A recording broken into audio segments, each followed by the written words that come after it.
This episode is brought to you by TaxAct. Don't do your taxes alone. Join TaxAct's National Admin Night. Admin nights are social gatherings for getting through your to-do list. So get ready for a night of fun, finding deductions, and filing taxes with TaxAct, where you can file your federal and state return for just $49 through April 8. Let's get together and get them over with. Visit taxact.com/admin-night for details.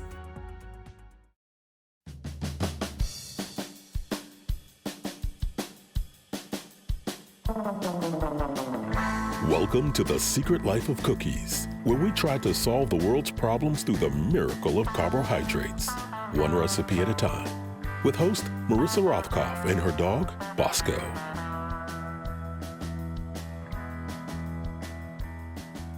Hello and welcome to The Secret Life of Cookies. Today's guest is the brilliant legal mind and all-around very wonderful human being, Jennifer Taub. And the episode is extra special because it was recorded with both me and Jen at the same time in her kitchen. So instead of Bosco being our dog mascot, for this episode, we have Ponzu, the Bernedoodle.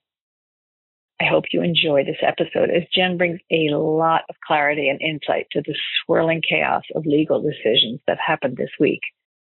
But just a quick correction. In the podcast, Jen and I, in our giddy state of being in the same room together, kept saying all the big legal news got handed down on September 22nd, when actually the Tish James lawsuit and the 11th Circuit decision happened on the 21st of September, and the special master issued his order on the 22nd. Before we get to the show, the gods of algorithm would appreciate it if you could leave a hopefully nice review of the podcast on the Apple Podcast site. I would appreciate it very, really, truly, extremely much. Hello, and welcome to The Secret Life of Cookies, live here from the kitchen of Miss Jennifer Taub. Miss Jennifer Taub, will you say hello to everybody? Hey, everybody. I think we're all a little bit giddy because this week has been on a scale of like 1 to 10, 10 being like the busiest, most eventful sort of week, legal week in the past 5 years, and 1 being like, what? Law? Do we even have lawyers? Do we even need lawyers? What would you scale this at? I'd say dial it up to 11. That's why I'm standing here today eating an entire bag of chocolate chips. These are the semi-sweet chunks. And I did make fun of Jen for buying Nestle just because I feel so above that. But the truth is, we all grew up on it. That rattling sound is so close to the microphone. I apologize to everyone at home. I'll step away. And I want everyone to know this is like 9:30 in the morning. We have not been drinking anything but coffee, and they've been force feeding me pickled flavored peanuts. These are super chunks, and they're really quite delicious. For the record, I have to say that Marissa has taken over my entire kitchen, is eating the chips, and has not even offered me one. No, you've bit into that. This is after COVID. We can't lick the same food. There's no more. Sorry, I didn't mean to interrupt, Marissa. You tell the people what we're doing here. Ooh, that is the mixer at Jen's house.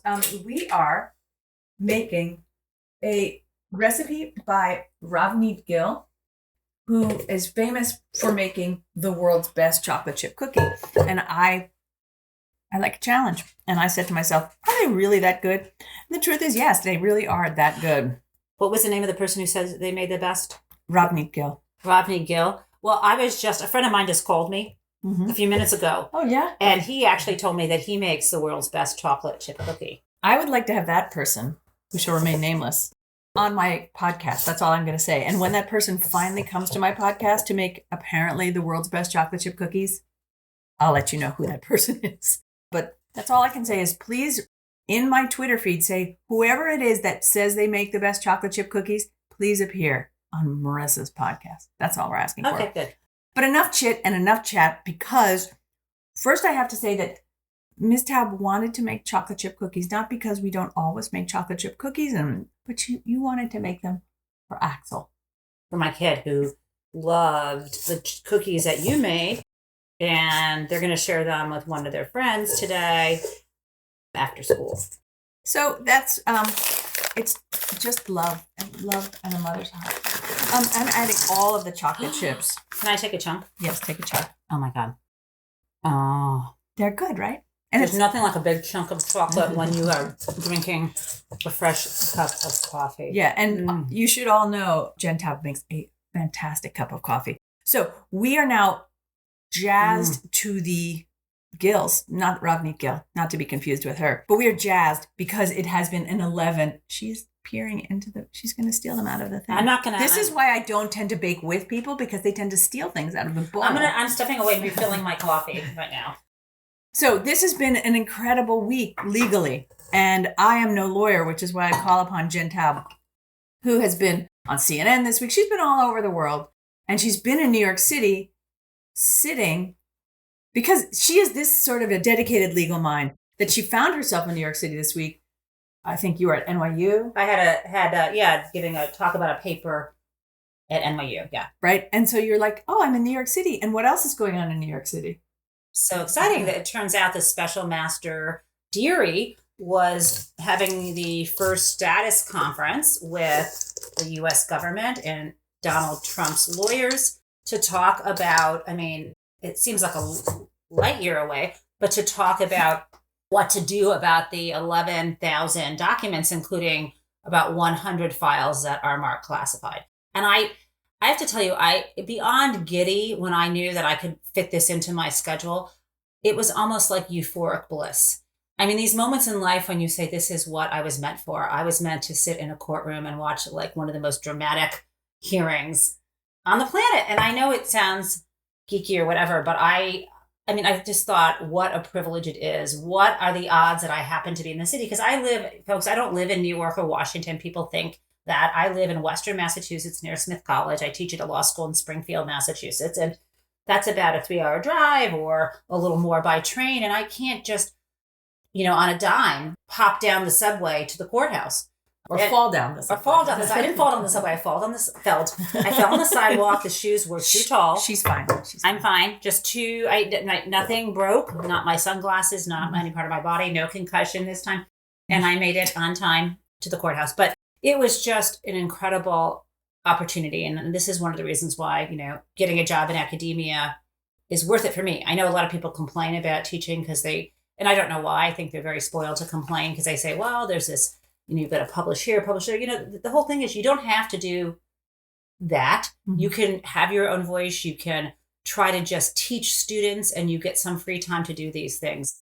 It's the job of the opportunity of a lifetime, and I'm very grateful for it. Yeah, I fell into teaching thanks to just being so close to Montclair State University. And I have to say, it's one of my favorite jobs of all time. This podcast and being able to teach these kids and learn from them. I know it's a cliche, but it's true. There's a reason we have cliches. It's just the most wonderful thing, especially for me, as the world of media is being attacked and changed. And here you have people who are really keen to go and become journalists. And so what better opportunity? I want to shake something.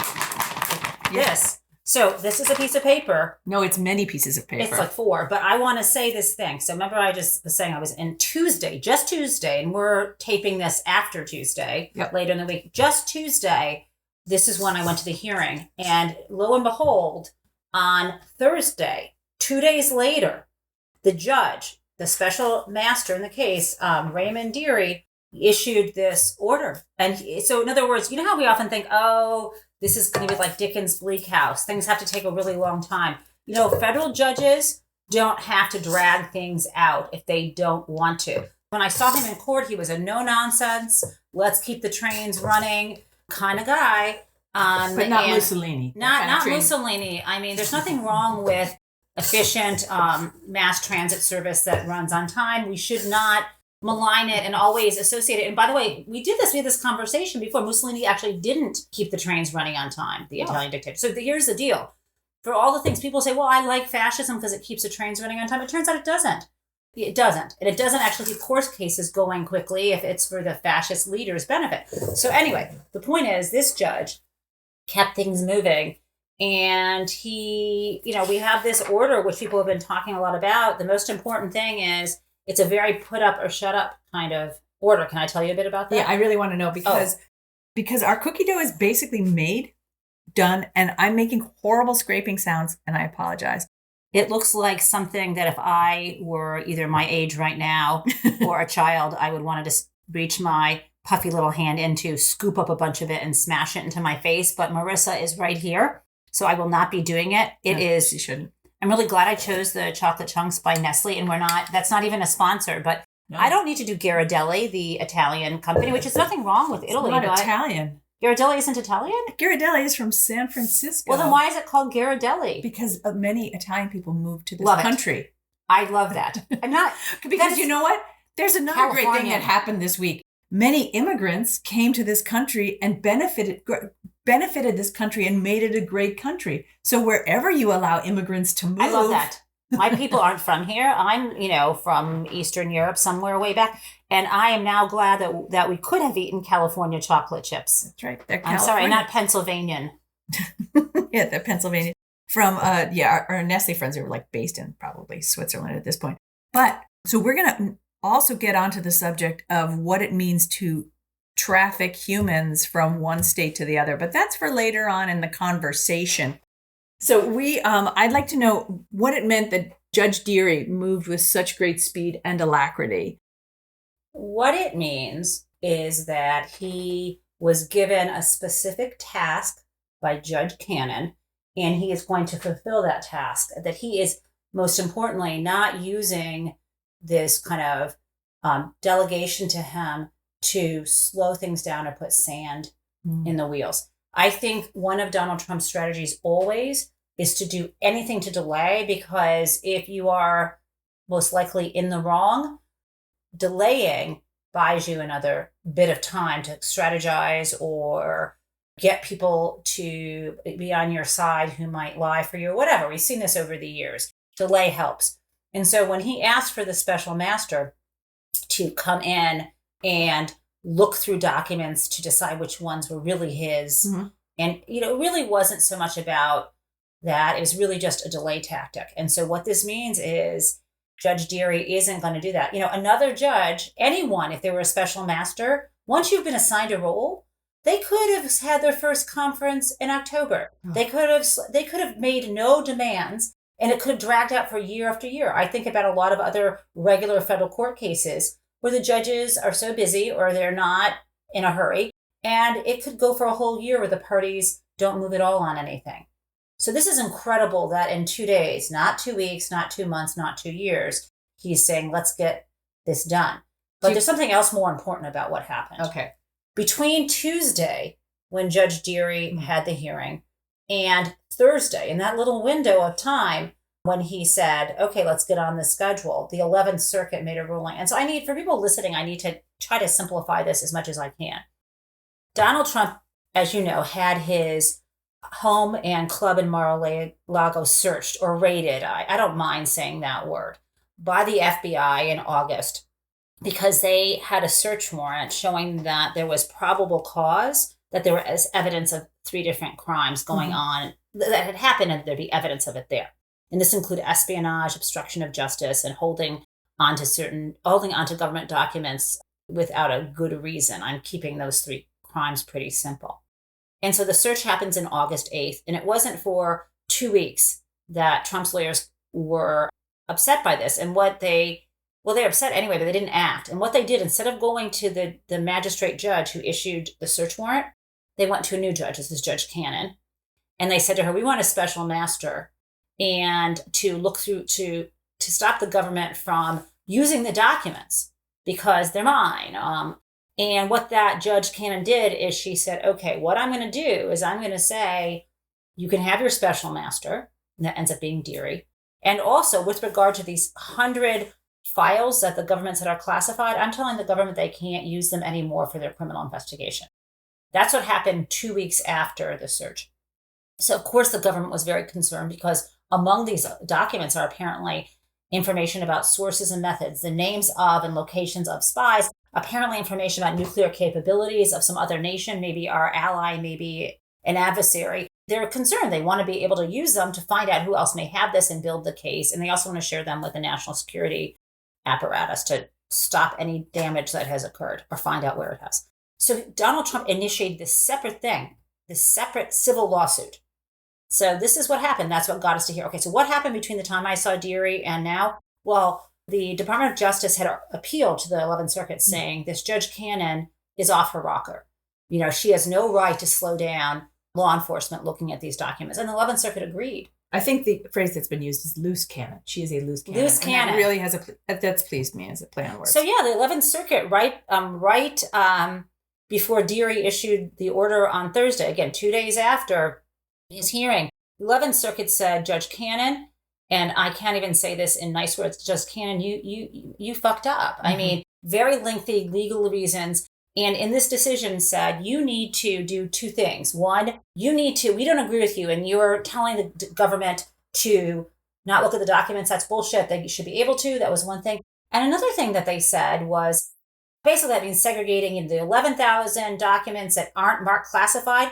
Dearie can still deal with the process of showing those to Donald Trump's lawyers. But as for the 100 ones that are classified, that's not even in Judge Dearie's mandate. And because this is what the 11th Circuit said, they said, if they're marked classified, I can't see any reason that Donald Trump would have a possessory interest in them. Mm-hmm. Like they're not his if they are marked classified, and also why he would need to have them. That was huge. This all went down very quickly. And one more thing, this is getting a bit in the weeds. I'm sorry. No, it's beautiful. Okay, so this all happens. And then on top of it, the Judge Cannon, instead of waiting, because what would normally happen now is Donald Trump's lawyers would say, 11th Circuit, you think you're such a big deal, I'm going to the Supreme Court. But Cannon, so embarrassed, I think, by being slapped back by the 11th Circuit, instead of waiting, amended her order, told the government, you can have those documents right away. Dearie, you need to have nothing to do with the classified ones. So now it appears that there's nothing for Donald Trump to appeal to the U.S. Supreme Court. Hey, sorry to interrupt your playlist, but real quick, this might be better than music. We're talking free stuff. Yep, actually free. Just download TikTok, search /free, pick items you want, share the link, and watch the price drop to 0. Your song will be waiting. Your free items won't. Open TikTok and start slashing now. Refreshing wild cherry cola meets smooth cream. The treat you deserve. Pepsi Wild Cherry and Cream. Treat yourself. I'm interested in kind of what moved Judge Cannon to. Was it really just embarrassment? Was it just this sort of like personal? Does she have a sense of shame? Like if you're the kind of person who's appointed by Donald Trump, do you have a sense of shame? What moved it for her? I don't know what moved her in the first place to do what she did. I think there are a lot of people saying, well, she was appointed by Trump, so she's in his camp. And, maybe she was just trying to be like the Bork in the situation, like Robert Bork, who was one who finally fired whoever it was. I can't remember, Archibald Cox or something. Yeah. In the Nixon administration, later he was up for U.S. Supreme Court. But it doesn't matter but what motivated her. But one theory would be that if she thought she was doing the conservative thing, and I don't mean conservative just politically, but conservative in terms of following the law. Uh-huh. When she saw that the 3 justices in the 11th Circuit, 2 of them were also Trump appointees, right. That she was going to be having no legal career. It's kind of like she was going to become the Kristen Sinema of the bench, which we just saw about Kristen Sinema, who has tried to play both sides. And now apparently she is equally unpopular among Republicans and Democrats, right. To the extent that there's a judicial philosophy that could be associated with conservatism. And on the other end, a judicial philosophy that might be associated with progressivism. If we're simplifying it, if you offend everybody, you have no future. I mean, it's a lifetime appointment, but, I think there could be a lot of things going through her mind at this moment. But the thing is, if it's true, so we've seen a lot of legal experts, and I agree with them, that it appears as if there might not be anything to appeal at the moment for Donald Trump. There's a possibility that he might seek a writ of mandamus, asking, no one has said this, but I'm wondering whether they'll try to seek a writ of mandamus, trying to order Cannon to reinstate the injunction. I don't know. I doubt it. But how does a writ of mandamus I don't want it. It's just it. Does it involve macadamia? I don't know where they would go and how they would do it, but I doubt that would. It doesn't involve macadamia nuts. I mean, basically where we are right now is the government, criminal law enforcement in the federal government at the Department of Justice is going to be continuing now its case to find out whether there was an important enough violation of the Espionage Act to indict Donald Trump. He has famously worms his way out of things. I was going to say, he famously worms his way out of things. And I want to understand, like, if he can't worm himself out of this, then what happens? This is a speculation. What happens with Donald Trump when he can't worm his way out of things? He just bursts into like lie after lie after lie. Oh, he's already done that. Let's go back to what we've been talking about now. What's been going on for the past few weeks is this kind of like sand in the gears. Mm-hmm. Now let's pretend that we are back on August 8th when the Department of Justice got these documents. Okay, because that's where we are. Right. And there are now a batch of them that they're using to investigate whether there are crimes of espionage or obstruction that Donald Trump in particular committed. And one of the things that we have heard is that Donald Trump was taking some of these classified documents and showing them to guests at Mar-a-Lago.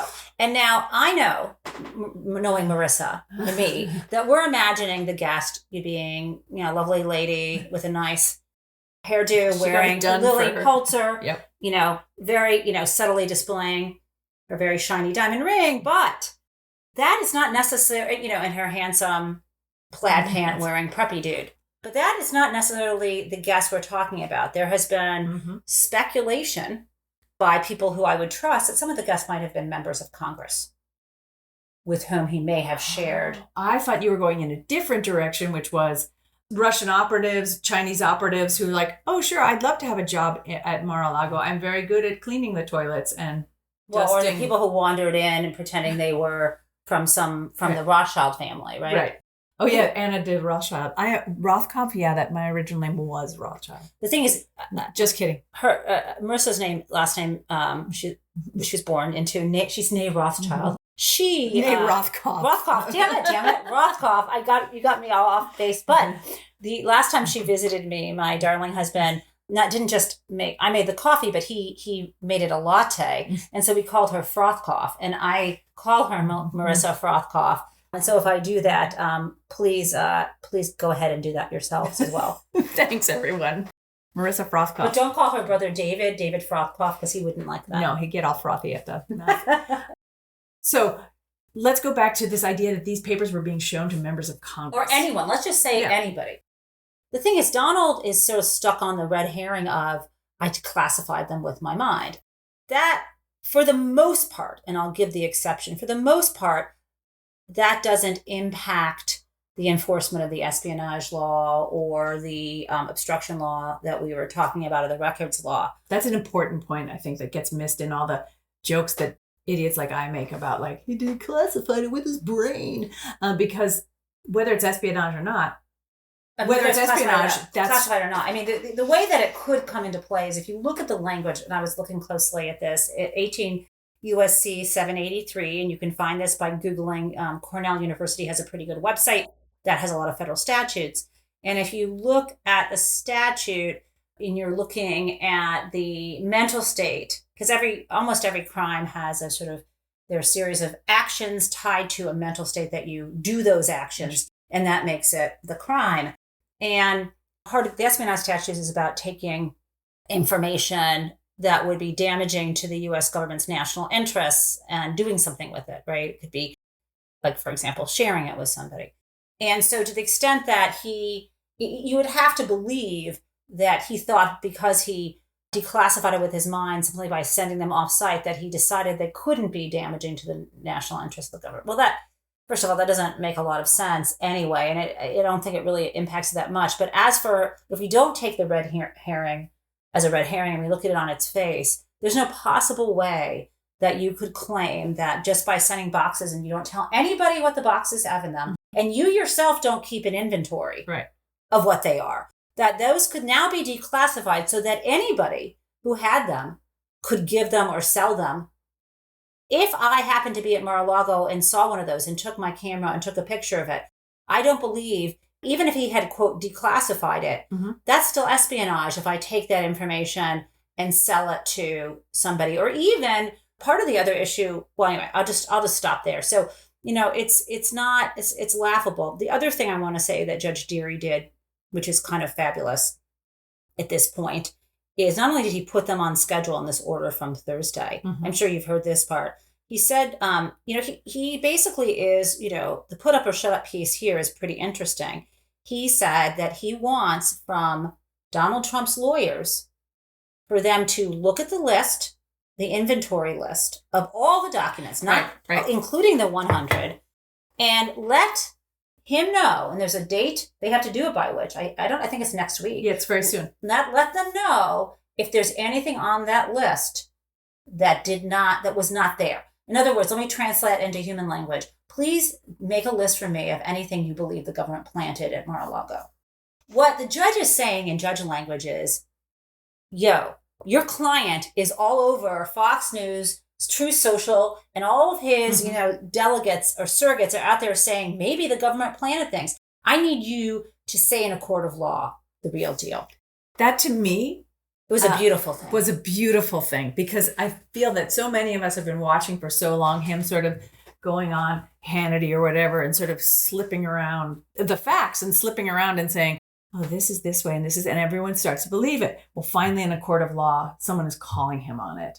And it feels like something good may happen from that, because is there any way around their showing up next Thursday, which I think is the date, or next Friday, and talking about it? No, because I can't see it because that particular order is not something you can appeal. Something folks may know is normally when you're in federal court, usually the easiest way to do an appeal is after a final judgment in a case. That could be like a jury verdict, right? There's something called an interlocutory appeal. That means in the middle of things. And generally speaking, you can only appeal the kinds of things that themselves were interlocutory. So if there was a preliminary injunction or there was something like that. So I think they're stuck with having to do this. And if you were his lawyer, what would you do? Quit. I mean, especially the guy who's already been paid. No, and give back the money. Give back the money and leave. Well, no, actually, but in all seriousness, what I would do is I would just say I'd find out. And if it's nothing, it's nothing. Remember, Donald doesn't care what goes on in the courts. He's still going to lie in public. And, similarly, one thing we haven't talked about is also this week. This is the worst week in Donald Trump's life other than when his brother dumped mashed potatoes on his head back when he was a child.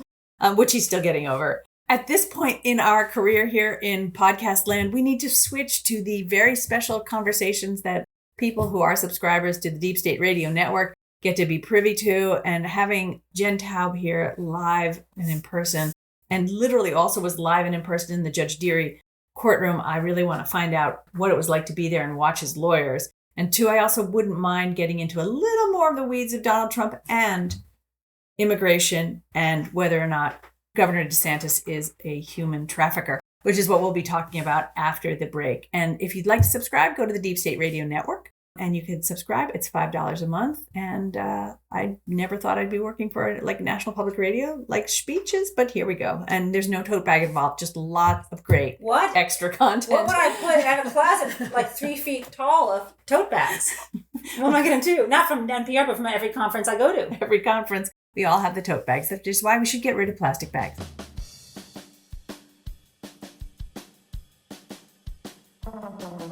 Thanks for listening.